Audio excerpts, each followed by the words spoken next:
नमस्कार। आज मैं आपको बताने वाला हूं कि आप सीएसपी ऐप के माध्यम से किसी भी नॉन मेंबर का एसबी अकाउंट और एफडी एक साथ कैसे खोल सकते हैं। तो यहाँ पे आप देख सकते हैं हम सीएसपी ऐप के मेन पेज पे हैं। यहाँ पे आप नॉन मेंबर अकाउंट ओपनिंग का जो आइकॉन दिख रहा है उस पर क्लिक कर दें। क्लिक करते ही आप एक नए पेज पे आ जाएंगे। यहाँ पे आपको काफ़ी सारे आइकॉन्स दिखेंगे। इसमें नॉन मेंबर एसबी एफडी का जो आइकॉन दिख रहा है उस पर क्लिक कर दें। क्लिक करते ही आप एक नए पेज पे आ जाएंगे। यहाँ पे आपको ग्राहक के आधार कार्ड के नंबर की जानकारी डालनी है। आप जैसे ही ग्राहक के आधार कार्ड के नंबर की जानकारी डालेंगे, उनके आधार कार्ड की डुप्लीकेट चेक होगी कि कहीं पहले से उनका अकाउंट तो मौजूद नहीं है, इसके लिए उनका आधार कार्ड नंबर का डुप्लीकेट चेक होगा। और आप देख सकते हैं कुछ ही सेकंड्स में आपके आगे एक नया पॉपअप आ जाएगा जिसमें कि लिखा है Aadhaar number duplicate check successfully done. यहाँ पे आप ओके पे क्लिक कर दें और नीचे ग्राहक के आधार कार्ड के नंबर की जानकारी दोबारा से डाल दें। डालने के बाद आप जैसे ही वैलिडेट पे क्लिक करेंगे, आपसे ई-केवाईसी की सहमति के लिए पूछा जाएगा। यहाँ पे आप आई एग्री पे क्लिक कर दें। उसके बाद आपसे ग्राहक के अंगूठे को बायोमेट्रिक डिवाइस से स्कैन करने के लिए पूछा जाएगा। तो जैसे ही आप ग्राहक के अंगूठे को बायोमेट्रिक डिवाइस की मदद से स्कैन करेंगे, आप देख सकते हैं कुछ ही सेकंड्स में आपके आगे एक नया पॉपअप आ जाएगा जिसमें कि लिखा है ई-केवाईसी वेरिफिकेशन सक्सेसफुली डन।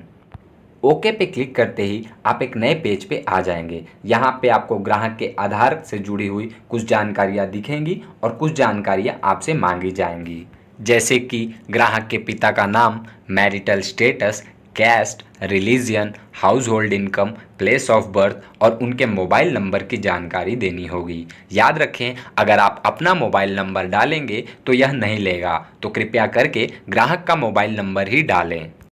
उसके बाद आपको ग्राहक के पैन कार्ड की जानकारी देनी होगी और वह क्या काम करते हैं यह भी आपको यहाँ पे डालना होगा। साथ ही आपको यह भी बताना होगा कि उनके पास कितनी ज़मीन है। उसके बाद नीचे आप देख सकते हैं यहाँ पे नॉमिनी से जुड़ी हुई जानकारी मांगी जा रही है। तो ग्राहक जिसको भी नॉमिनी बनाना चाहें अपने घर में से, उनके साथ उनका रिश्ता क्या है वो सेलेक्ट करके उनकी जानकारी डाल देनी है। साथ ही आप नीचे देख सकते हैं उनके आधार कार्ड से जुड़ा हुआ जो एड्रेस है वो यहाँ पे दिखाई दे रहा है।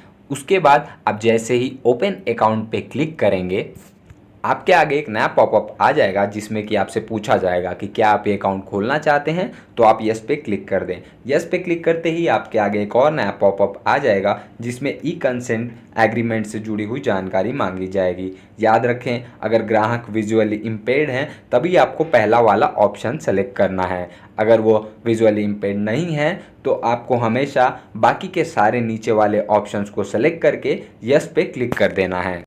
यस पे क्लिक करते ही आपके आगे एक नया पॉपअप आ जाएगा जिसमें कि आपने पीछे जो ग्राहक का मोबाइल नंबर दे रखा था उस पे एक ओटीपी जाएगा, उस ओटीपी की जानकारी मांगी जाएगी। तो आप ग्राहक से वो ओटीपी नंबर पूछ लें और पूछ के यहाँ पे डाल दें। डालने के बाद आप जैसे ही वेरीफाई पे क्लिक करेंगे, आप देख सकते हैं कुछ ही सेकंड में आपके आगे एक नया पॉपअप आ जाएगा जिसमें कि लिखा है ओटीपी वेरीफाइड सक्सेसफुली।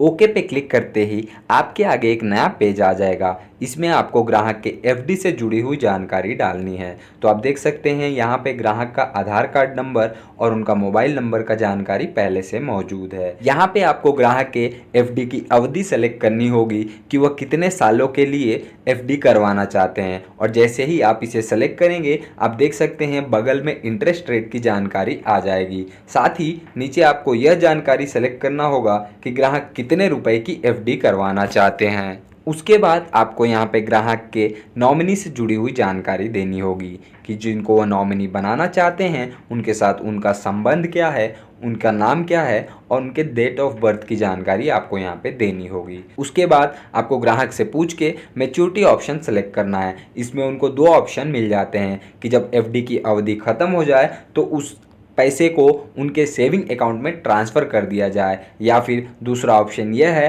कि उनका जो एफडी का पैसा है उसको रिन्यू कर दिया जाए फिर से एफडी के लिए। फिर रिन्यूअल में भी ग्राहक को दो ऑप्शन मिल जाते हैं कि वह केवल अपने प्रिंसिपल अमाउंट को रिन्यू कराना चाहते हैं या फिर उन्होंने जो एफडी पे इंटरेस्ट कमाया है उस अमाउंट को भी रिन्यू करना चाहते हैं। तो यह जानकारी आप ग्राहक से पूछ के यहाँ पे सेलेक्ट कर लें।